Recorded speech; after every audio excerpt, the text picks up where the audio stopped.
এখন ঘড়িতে বাজে সকাল 6টা। সকালবেলা এত কুয়াশা পড়েছে, এই কদিন হচ্ছে খুব কুয়াশা পড়ছে, রাস্তাঘাট ঠিকমতোভাবে দেখা যাচ্ছে না, কুয়াশায় ভরে গেছে। আর আমি এসেছি ছাদে।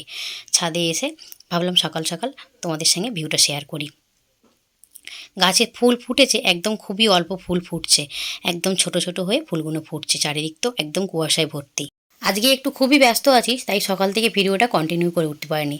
এখন এই যে দুপুরে রান্না করছি, আর রান্নাটাও কিন্তু খুব সকাল সকাল করে নিচ্ছি, তার কারণটাও বলবো পরে। কী রান্না করছি বলো তো? মেথি শাক। মেথি শাক খেতে আমার তো ভীষণই ভালো লাগে। আলু বেগুন দিয়ে মেথি শাকটা রান্না করে নিচ্ছি। দুপুরে খাওয়া দাওয়া করে এই যে শাড়ি পরে একদম রেডি হয়ে গেছি। বন্ধুরা, আমাকে শাড়িতে কেমন লাগছে তোমরা অবশ্যই বলো। আমাকে তো সকলে আমাদের এখানে বলে শাড়ি পরলে নাকি খুব ভালো লাগে।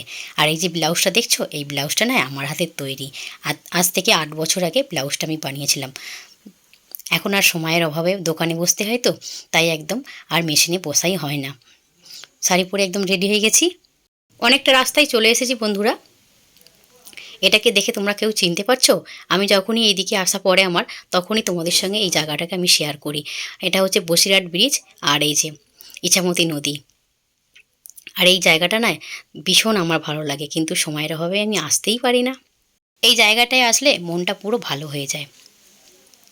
আজকে আমি শুধু একা যাচ্ছি না, আমার সাথে সাথে 3টে দিদিভাইও যাচ্ছে, আর একটা ভাসুরপোও আছে।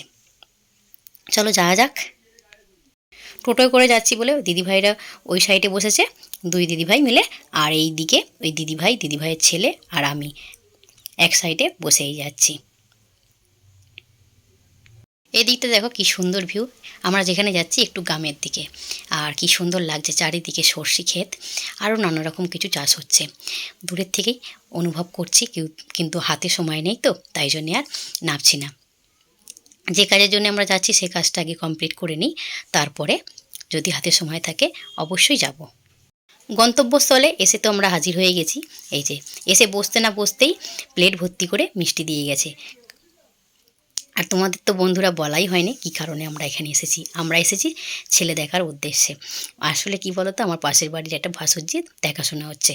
আমাকে অনেকদিন ধরেই বলছিল আসার কথা, কিন্তু কি বলো তো বন্ধুরা, আমাকে এখনও ছেলে দেখতে যাবার বয়স হয়েছে, কিন্তু কিছুতেই শুনবে না, আমাকে যেতে হবে। তাই বাধ্য হয়েই ওনাদের কথা আর ফেলতে পারলাম না। যে কাজের জন্য এসেছি সে কাজটা তো কমপ্লিট করতেই হবে, তাই না? চারিদিকে একটু দেখে ঘুরে। আর এই যে ওনারা একটু ছাদে নিয়ে এসেছেন। ছাদে ফুল ভর্তি করা গাছ লাগানো আছে। ছাদে এসে তো পুরো মন প্রাণ আমার পুরো জুড়িয়ে গেল।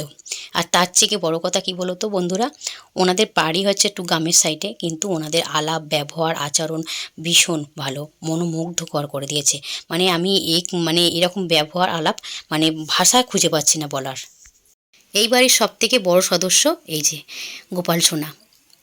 দেখেন কি সুন্দর করে সাজিয়ে গুছিয়ে রেখেছে।